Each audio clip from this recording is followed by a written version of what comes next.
नमक का पूरा सच भाग 2। नमक कैसे बनता है, नमक के कितने प्रकार हैं और उनमें क्या अंतर है, चलिए बताते हैं। दोस्तों, पिछले भाग में हमने जाना कि नमक हमारे शरीर के लिए कितना महत्वपूर्ण है और सोडियम हमारे शरीर में कितनी अहम भूमिका निभाता है। लेकिन अब सवाल उठता है, आखिर यह नमक आता कहां से है? क्या दुनिया का सारा नमक समुद्र से ही बनाया जाता है? अगर ऐसा है तो फिर सेंधा नमक कहां से आता है? और जो महंगा हिमालयन पिंक सॉल्ट बिकता है, क्या वह वास्तव में किसी अलग ग्रह का नमक है या उसकी भी कहानी कुछ और है? आइए इसे बिल्कुल आसान भाषा में समझते हैं। आज से करोड़ों वर्ष पहले पृथ्वी पर कई ऐसे समुद्र थे जो समय के साथ सूख गए।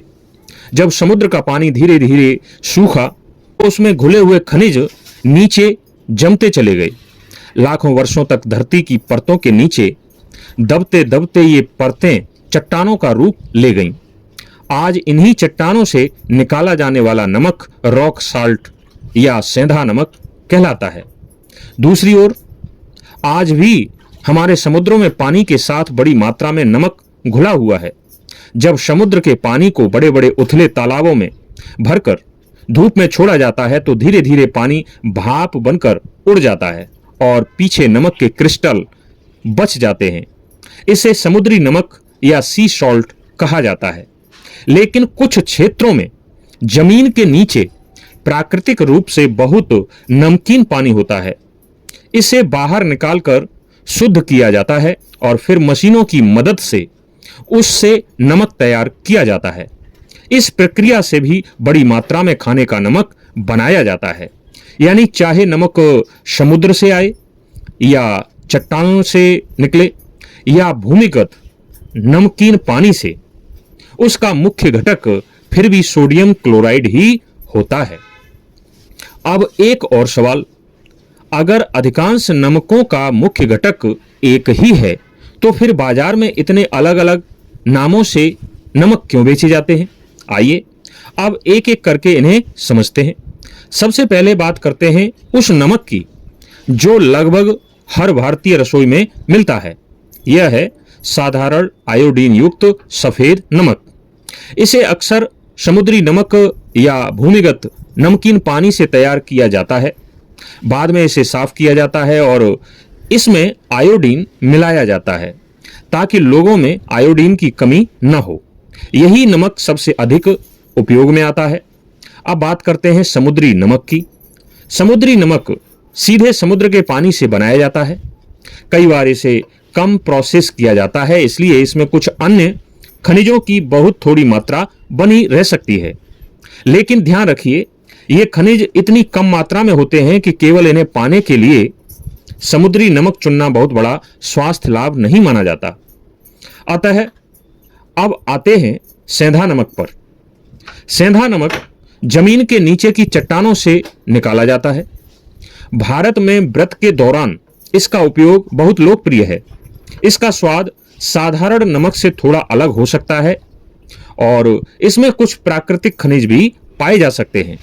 लेकिन एक बात याद रखिए, सेंधा नमक भी मुख्य रूप से सोडियम क्लोराइड ही होता है। अब बात उस नमक की जिसके बारे में सोशल मीडिया पर सबसे ज्यादा चर्चा होती है, हिमालयन पिंक सॉल्ट। इसका गुलाबी रंग देखकर कई लोग मान लेते हैं कि यह कोई चमत्कारी नमक है।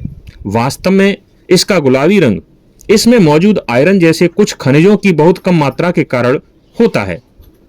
हाँ, इसमें कुछ अतिरिक्त खनिज होते हैं, लेकिन उनकी मात्रा इतनी कम होती है कि केवल पिंक सॉल्ट खाने से शरीर की खनिजों की जरूरत पूरी नहीं हो सकती।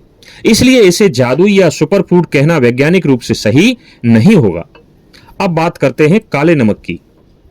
काला नमक सामान्य सफेद नमक जैसा नहीं होता। इसमें कुछ सल्फर यौगिक होते हैं जिनकी वजह से इसकी गंध और स्वाद अलग होता है। यही कारण है कि इसे चाट, रायता, सलाद और कुछ पेयों में स्वाद बढ़ाने के लिए इस्तेमाल किया जाता है। कई लोग मानते हैं कि काला नमक पाचन में मदद कर सकता है। कुछ लोगों को इससे राहत महसूस भी होती है, लेकिन इसे हर पाचन समस्या का इलाज मानना सही नहीं होगा। अब एक और प्रकार है लो सोडियम सॉल्ट। इसमें सोडियम की कुछ मात्रा की जगह पोटेशियम मिलाया जाता है। कुछ लोगों के लिए यह उपयोगी हो सकता है, लेकिन हर किसी के लिए नहीं। खासकर जिन लोगों को किडनी की बीमारी है या जो कुछ विशेष दवाइयां लेते हैं, उन्हें डॉक्टर की सलाह के बिना लो सोडियम सॉल्ट का उपयोग नहीं करना चाहिए। अब तक आपने देखा कि बाजार में कई तरह के नमक मौजूद हैं, लेकिन अब सबसे महत्वपूर्ण सवाल, क्या इनमें से कोई एक नमक बाकी सभी से बहुत बेहतर है? क्या हमें हमेशा सफेद नमक छोड़ देना चाहिए? क्या सेंधा नमक ही सबसे सुरक्षित है? क्या पिंक सॉल्ट पर ज्यादा पैसे खर्च करना वास्तव में समझदारी है, या फिर यह केवल मार्केटिंग का असर है?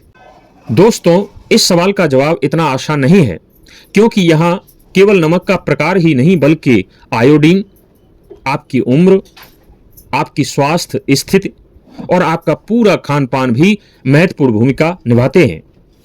और यही वह जगह है जहां सबसे ज्यादा भ्रम फैलाया जाता है। इसलिए अगले भाग में हम विस्तार से समझेंगे कौन सा नमक वास्तव में खाना चाहिए, आयोडीन इतना जरूरी क्यों है, क्या आयोडीन वाला नमक नुकसान करता है या फायदा, और आखिर एक सामान्य स्वस्थ व्यक्ति के लिए सबसे सही विकल्प कौन सा है। यकीन मानिए, अगले भाग के बाद नमक खरीदते समय आप केवल विज्ञापन देखकर फैसला नहीं करेंगे, बल्कि सही जानकारी के आधार पर निर्णय ले पाएंगे। तब तक के लिए धन्यवाद।